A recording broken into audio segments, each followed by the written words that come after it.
ನಮಸ್ಕಾರ ಸ್ನೇಹಿತರೆ, ink and the book ಚಾನಲ್ಗೆ ನಿಮಗೆಲ್ಲರಿಗೂ ಆತ್ಮೀಯ ಸ್ವಾಗತ. ನಾವು ಇಂದಿನಿಂದ ಒಂದು ವಿಶೇಷವಾದ ಸರಣಿಯನ್ನು ಆರಂಭಿಸುತ್ತಿದ್ದೇವೆ. ಅದುವೇ ರಾಮಾಯಣದ ಬಾಲಕಾಂಡ ಆಧಾರಿತ ರಸಪ್ರಶ್ನೆ. ಈ ಸರಣಿಯ ಮೂಲಕ ನಮ್ಮ ಪುರಾಣದ ಜ್ಞಾನವನ್ನು ಹಂಚಿಕೊಳ್ಳೋಣ. ಬನ್ನಿ, ಇಂದಿನ ಮೊದಲ ಪ್ರಶ್ನೆಗೆ ಹೋಗೋಣ. ಮೊದಲನೆಯ ಪ್ರಶ್ನೆ, ಅಯೋಧ್ಯೆಯ ರಾಜ ದಶರಥನಿಗೆ ಪುತ್ರ ಸಂತಾನಕ್ಕಾಗಿ ಯಾವ ಯಾಗವನ್ನು ಮಾಡಲು ಋಷಿಗಳು ಸಲಹೆ ನೀಡಿದರು?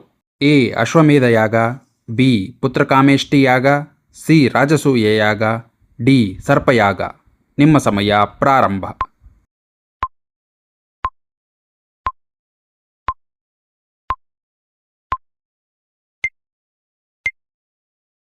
ಸರಿಯಾದ ಉತ್ತರ ಬಿ. ಪುತ್ರಕಾಮೇಷ್ಟಿ ಯಾಗ.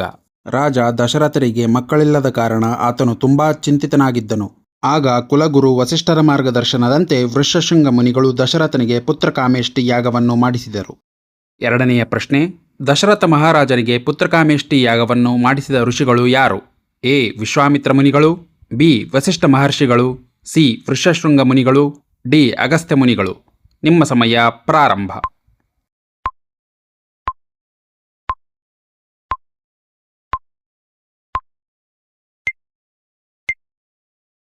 ಸರಿಯಾದ ಉತ್ತರ ಸಿ.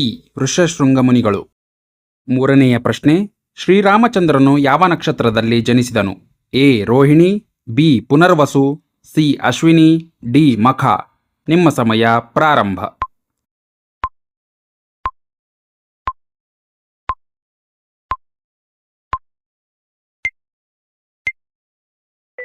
ಸರಿಯಾದ ಉತ್ತರ ಬಿ. ಪುನರ್ವಸು.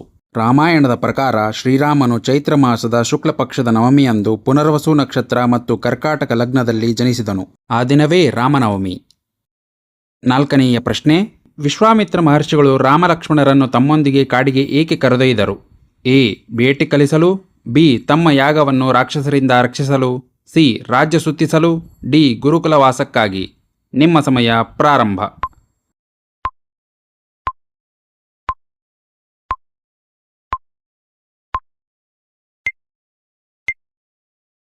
ಸರಿಯಾದ ಉತ್ತರ ಬಿ. ತಮ್ಮ ಯಾಗವನ್ನು ರಾಕ್ಷಸರಿಂದ ರಕ್ಷಿಸಲು. ರಾಮಾಯಣದ ಪ್ರಕಾರ ವಿಶ್ವಾಮಿತ್ರ ಮಹರ್ಷಿಗಳು ಮಾಡುತ್ತಿದ್ದ ಯಜ್ಞ ಯಾಗಾದಿಗಳಿಗೆ ಮಾರೀಚ ಮತ್ತು ಸುಬಾಹು ಎಂಬ ರಾಕ್ಷಸರು ಅಡ್ಡಿಪಡಿಸುತ್ತಿದ್ದರು. ಆ ರಾಕ್ಷಸರನ್ನು ಸಂಹರಿಸಿ ತಮ್ಮ ಯಾಗವನ್ನು ಪೂರ್ತಿಗೊಳಿಸಲು ರಕ್ಷಣೆ ಕೋರಿ ವಿಶ್ವಾಮಿತ್ರರು ರಾಮಲಕ್ಷ್ಮಣರನ್ನು ಕಾಡಿಗೆ ಕರೆದೊಯ್ದರು. ಐದನೆಯ ಪ್ರಶ್ನೆ, ರಾಮನು ಕಾಡಿನಲ್ಲಿ ಸಂಹರಿಸಿದ ಮೊದಲ ರಾಕ್ಷಸಿ ಯಾರು? A. Shurpanakhi, B. Hidimbe, C. Tataka, D. ಸಿಂಹಕ್ಕೆ. ನಿಮ್ಮ ಸಮಯ ಪ್ರಾರಂಭ.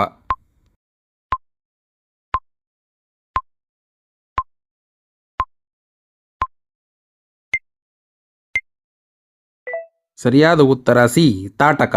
ರಾಮ ಮತ್ತು ಲಕ್ಷ್ಮಣರು ವಿಶ್ವಾಮಿತ್ರ ಮಹರ್ಷಿಗಳ ಜೊತೆಗೆ ಅರಣ್ಯಕ್ಕೆ ಹೋದಾಗ ಅವರ ಯಜ್ಞಕ್ಕೆ ಅಡ್ಡಿಪಡಿಸುತ್ತಿದ್ದ ತಾಟಕ ಎಂಬ ರಾಕ್ಷಸಿಯನ್ನು ವಿಶ್ವಾಮಿತ್ರರ ಆಜ್ಞೆಯ ಮೇರೆಗೆ ರಾಮನು ಸಂಹರಿಸಿದನು. ಇದು ರಾಮನು ಕಾಡಿನಲ್ಲಿ ಮಾಡಿದ ಮೊದಲ ರಾಕ್ಷಸ ಸಂಹಾರವಾಗಿದೆ. ಆರನೆಯ ಪ್ರಶ್ನೆ, ವಿಶ್ವಾಮಿತ್ರರು ರಾಮನಿಗೆ ಹಸಿವು, ಬಾಯಾರಿಕೆ ಮತ್ತು ದಣಿವಿಲ್ಲದೆ ಇರಲು ಯಾವ ಮಂತ್ರಗಳನ್ನು ಬೋಧಿಸಿದರು? ಎ. ಗಾಯತ್ರಿ ಮಂತ್ರ, ಬಿ. ಬಲ ಮತ್ತು ಅತಿಬಲ, ಸಿ. ಸಂಜೀವಿನಿ ಮಂತ್ರ, ಡಿ. ಮೃತ್ಯುಂಜಯ ಮಂತ್ರ. ನಿಮ್ಮ ಸಮಯ ಪ್ರಾರಂಭ.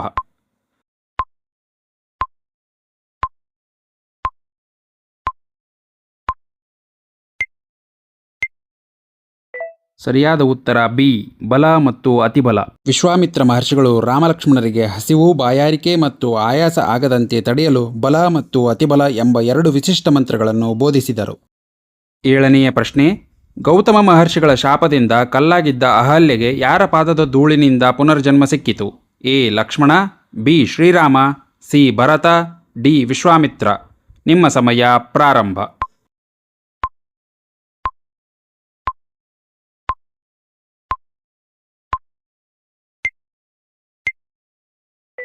ಸರಿಯಾದ ಉತ್ತರ ಬಿ. ಶ್ರೀರಾಮ.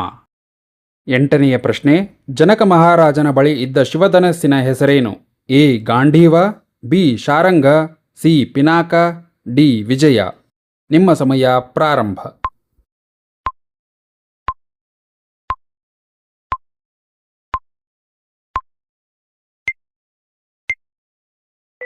ಸರಿಯಾದ ಉತ್ತರ ಸಿ. ಪಿನಾಕ. ಗಾಂಡೀವ ಇದು ಅರ್ಜುನನ ಬಿಲ್ಲು, ಶಾರಂಗ ಇದು ವಿಷ್ಣುವಿನ ಬಿಲ್ಲು, ವಿಜಯ ಇದು ಕರ್ಣನ ಬಿಲ್ಲು. 9ನೆಯ ಪ್ರಶ್ನೆ, ಸೀತೆಯ ತಂಗಿಯ ಹೆಸರೇನು? A Mandavi, B Urmila, C Shrutakirti, D Sulochana. ನಿಮ್ಮ ಸಮಯ ಪ್ರಾರಂಭ.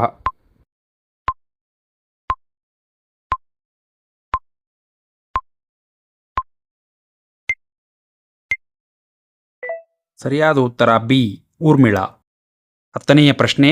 ರಾಮನು ಶಿವಧನಸ್ಸನ್ನು ಮುರಿದ ಸುದ್ದಿಯನ್ನು ಕೇಳಿ ಕೋಪದಿಂದ ಮಿಥಿಲೆಗೆ ಬಂದ ಮುನಿಗಳು ಯಾರು?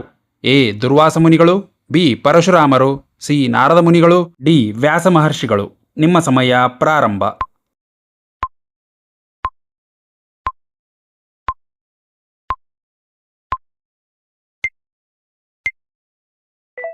ಸರಿಯಾದ ಉತ್ತರ ಬಿ ಪರಶುರಾಮರು. ಸೀತೆಯ ಸ್ವಯಂವರದ ಸಂದರ್ಭದಲ್ಲಿ ಶ್ರೀರಾಮನು ಶಿವಧನಸ್ಸನ್ನು ಮುರಿದಾಗ ಆ ಭೀಕರ ಶಬ್ದವು 3 ಲೋಕಗಳಿಗೆ ಹರಡಿತು.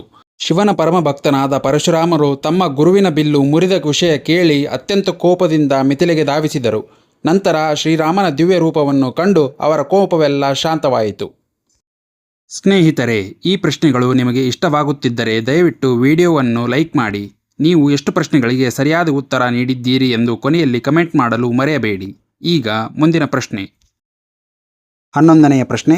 ಮಿಥಿಲೆಯಲ್ಲಿ ಶತ್ರುಘ್ನನು ಯಾರನ್ನು ವಿವಾಹವಾದನು? A Mandavi, B Shrutakirti, C Seete, D Urmila. ನಿಮ್ಮ ಸಮಯ ಪ್ರಾರಂಭ.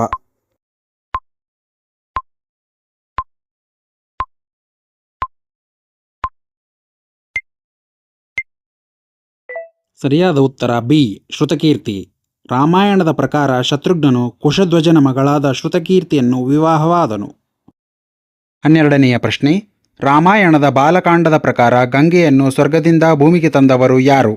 A Sagara Chakravarti, B Bhagiratha, C Amshumanta, D Dilipa. ನಿಮ್ಮ ಸಮಯ ಪ್ರಾರಂಭ.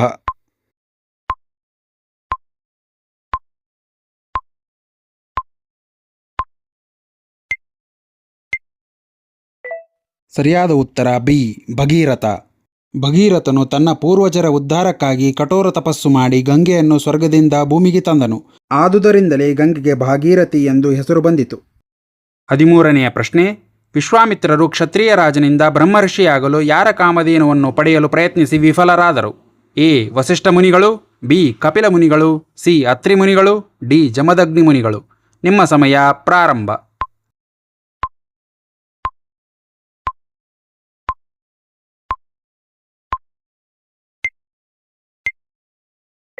ಸರಿಯಾದ ಉತ್ತರ ಎ ವಸಿಷ್ಠ ಮುನಿಗಳು. ವಿಶ್ವಾಮಿತ್ರರು ಕ್ಷತ್ರಿಯ ರಾಜನಾಗಿದ್ದಾಗ ವಸಿಷ್ಠ ಮುನಿಗಳ ಬಳಿಯಿದ್ದ ದಿವ್ಯ ಶಕ್ತಿಯುಳ್ಳ ಹಸು ಕಾಮಧೇನನ್ನು ಪಡೆಯಲು ಪ್ರಯತ್ನಿಸಿ ವಿಫಲರಾದರು. ಈ ಘಟನೆಯ ನಂತರವೇ ಅವರು ಕಠೋರ ತಪಸ್ಸು ಮಾಡಿ ಬ್ರಹ್ಮರ್ಷಿ ಪಟ್ಟವನ್ನು ಅಲಂಕರಿಸಲು ನಿರ್ಧರಿಸಿದರು. 14ನೆಯ ಪ್ರಶ್ನೆ. ದಶರಥ ಮಹಾರಾಜನಿಗೆ ಎಷ್ಟು ಜನ ಪತ್ನಿಯರಿದ್ದರು? ಎ ಒಬ್ಬರು, ಬಿ ಇಬ್ಬರು, ಸಿ 3, ಡಿ 4. ನಿಮ್ಮ ಸಮಯ ಪ್ರಾರಂಭ.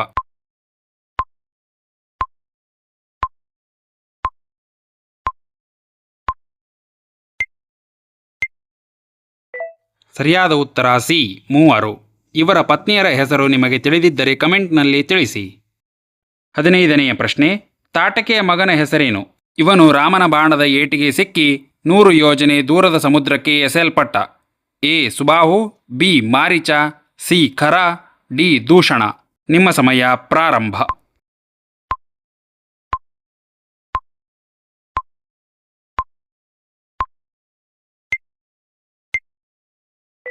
ಸರಿಯಾದ ಉತ್ತರ ಬಿ ಮಾರೀಚ. ವಿಶ್ವಾಮಿತ್ರರ ಯಜ್ಞವನ್ನು ರಕ್ಷಿಸುವಾಗ ಶ್ರೀರಾಮನು ಸುಬಾಹುವನ್ನು ಸಂಹರಿಸುತ್ತಾನೆ ಮತ್ತು ಮಾರೀಚನನ್ನು ತನ್ನ ಬಾಣದ ಏಟಿನಿಂದ 100 ಯೋಜನೆಗಳ ದೂರದ ಸಮುದ್ರಕ್ಕೆ ಎಸೆಯುತ್ತಾನೆ.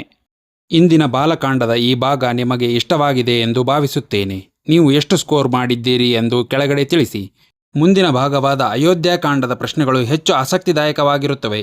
ಮತ್ತೆ ಭೇಟಿಯಾಗೋಣ. ಅಲ್ಲಿಯವರೆಗೂ ನಮ್ಮ ಚಾನಲ್ ಇಂಕ್ ಆ್ಯಂಡ್ ದ ಬುಕ್ಗೆ ಬೆಂಬಲಿಸಿ. ಧನ್ಯವಾದಗಳು. ಜೈ ಶ್ರೀರಾಮ್.